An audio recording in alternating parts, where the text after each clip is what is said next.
जिस हाल में भी हो, जहाँ भी हो और जिस तरह भी मौका मिले वहाँ पे जरूर आप लाइक करें, एंजॉय करें। दोस्तों अब आप देख रहे हैं कि इस वक्त हम रास्ते के अंदर हैं और पिज़्ज़े पे सब बच्चे टूट पड़े हैं। बेबसी का आलम ये है, स्टोर में से टेक आउट था। इस वक्त टेम्परेचर -4 और 5 के दरमियान है। पूरा काफिला है। दिखाएं कौन कौन खा रहा है, देखें खाने का स्टाइल, देखें किस तरह लोग खा रहे हैं। ओह माय गॉड, ये देखें आप, ये देखें इनको, देखें वो देखें जहाँदेव साहब, वो देखें कार में भी कुछ हुआ बैठा हुआ खा रहा है, कुछ कार में बैठा हुआ खा रहा है। और वो देखें कोने में एक ड्राइविंग सीट पे बैठा हुआ है।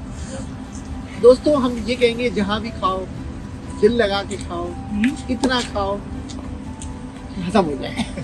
ये ख्याल करना जरूर, right.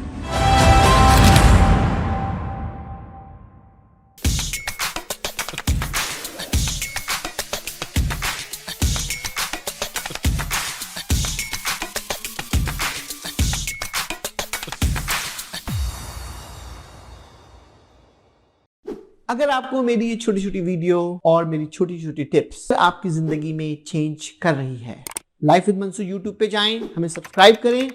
Thank you once again, this Mansoor McVee, I am the president and CEO of MD group of the company. दोस्तों अब आप देख रहे हैं कि इस वक्त हम रास्ते के अंदर हैं और पिज़्ज़े पे सब बच्चे टूट पड़े हैं। और पिज़्ज़ा इस वक्त पिज़्ज़ा हट में बेबसी का आलम ये है, स्टोर में से टेक आउट था।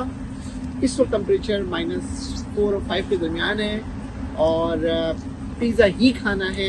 और आप देखें तो पिज़्ज़ा, इस तरफ भी पिज़्ज़ा है, कुछ लोग चीज़ पिज़्ज़ा खा रहे हैं। और ये देखें पिज़्ज़े की पूरी फैक्ट्री है। और वो देखें वो कोक भी डाली हुई है और पूरा काफिला है। दिखाएं कौन कौन खा रहा है, देखें खाने का स्टाइल, देखें किस तरह लोग खा रहे हैं। ओह माय गॉड, ये देखें आप, ये देखें इनको, देखें वो देखें जहाँदेव साहब, वो देखें कार में भी कुछ हुआ बैठा हुआ खा रहा है, कुछ कार में बैठा हुआ खा रहा है। और वो देखें कोने में एक ड्राइविंग सीट पे बैठा हुआ है। दोस्तों हम ये कहेंगे जहाँ भी खाओ दिल लगा के खाओ, इतना खाओ हजम हो जाए। ये ख्याल करना जरूर, राइट। तो हमने चाहा कि हम आपसे ये शेयर किया जाए आपसे। और आपको अगेन एक ही मैसेज हमारा होता है कि आप जिस हाल में भी हो, जहाँ भी हो और जिस तरह भी मौका मिले वहाँ पे जरूर आप लाइक करें, एंजॉय करें। I hope you like my video. Once again thank you, this Mansoor.